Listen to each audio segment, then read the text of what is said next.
நீங்க பார்த்த இந்த ராட்ட திரைப்படத்துல முகம் சுளிக்கிற மாதிரி ஏதாவது ஒரு காட்சி அமைக்கப்பட்டு இருக்கா? ஒரு இடத்திலேயாவது ஜாதி மதம் பேசப்பட்டதா? அரசியல் சார்ந்த பதிவு இருந்ததா? ஆன்மீக பிரச்சாரம் ஏதாவது செய்யப்பட்டதா?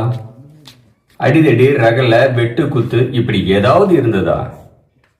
கொலை, கொல்ல, கற்பழிப்பு இது போல ஏதாவது? ஆயுத கலாச்சாரம் பேசப்பட்டதா? கலாச்சார சீர்கேடு ஏதாவது காட்டப்பட்டதா? மது, போதை வஸ்திரங்கள் காட்டப்பட்டதா? நம் கண்ணியமிக்க காவல்துறை மற்றும் பொதுமக்களின் இயல்பை மீறி இந்த படம் இருக்கிறதா? நண்பர்களே, இந்த 2 மணி நேரத்தில் உங்களுக்கு இவைகள் எல்லாம் மறந்தே போயிருக்கும் என நம்புகிறேன். இன்றைய அன்றாட தேவையான கைபேசி, அதாவது செல்போன், அதை கூட இத்திரைப்படத்தில் நாம் காட்டவில்லை என்பது மிகச்சிறப்பு. ஆடம்பரம் எதுவும் காட்டப்படவில்லை என்பது தங்களுக்கு புரிந்திருக்கும் என நம்புகிறேன்.